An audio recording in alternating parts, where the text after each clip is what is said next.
It was my junior year in high school when I had my first abortion. My boyfriend at the time, I had been dating for 2 years, and he broke my heart. And in my immature mind, I ended up sleeping with his best friend and got pregnant the very first time.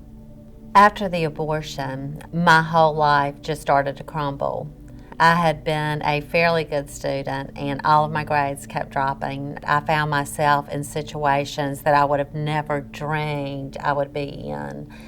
It was awful. I just did not care about myself at all.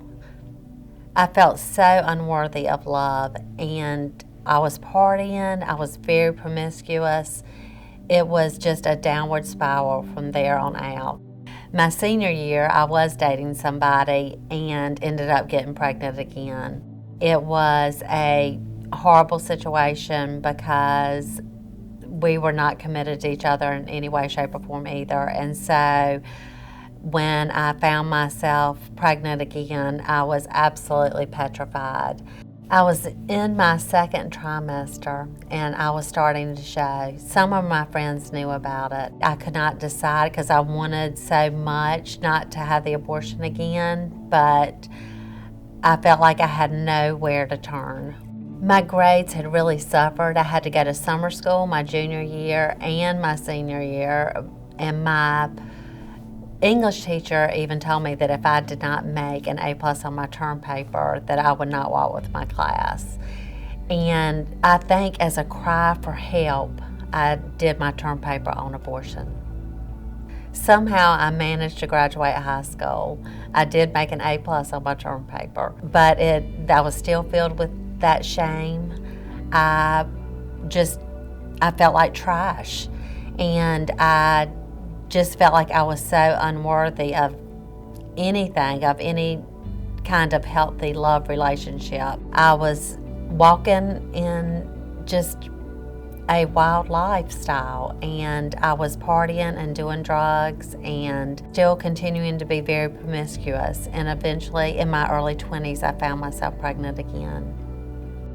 Unfortunately, the church I grew up in really did not show the heart of God and His mercy, love, and forgiveness, because I still was walking in so much shame and just really felt like I was at the bottom of the pit and had no way out, I had no idea how to climb out of that pit. I didn't even feel like I could even go to my mother and tell her what had happened, because I felt like if I did, it would break her heart.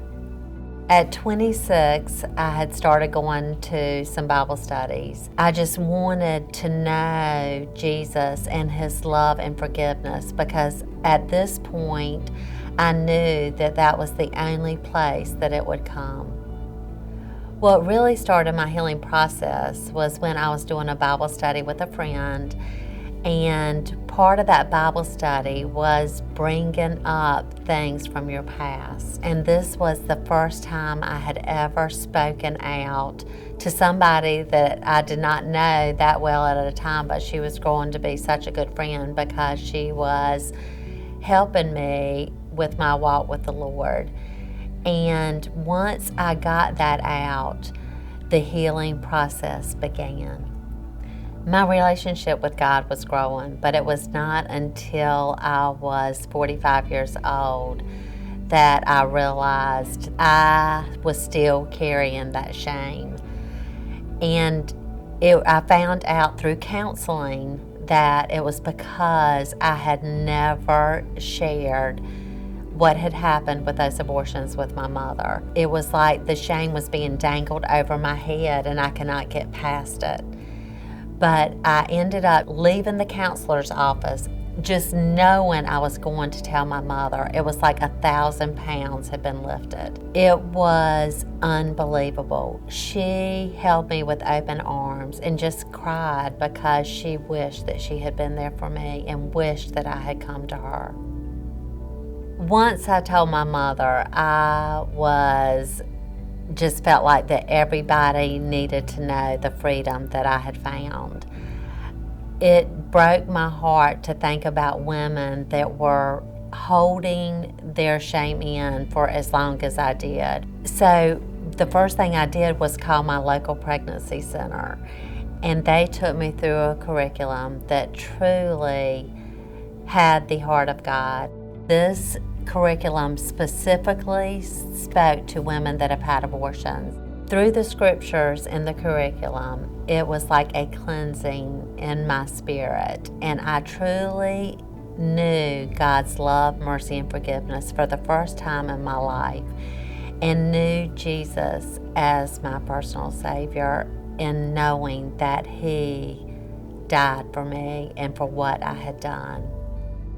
My life is now dedicated to help women and to share with them that they can be set free and have hope and encouragement after their abortion.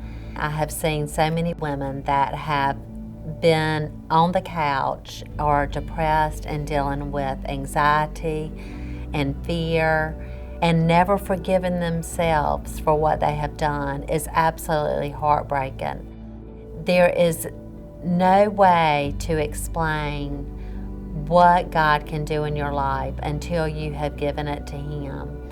For me to have had 3 abortions and to be able to sit here with a smile on my face and be able to share with you in the hopes of giving you encouragement, that is what I want to spend the rest of my life doing, to help you and others like you that have been through what we have been through.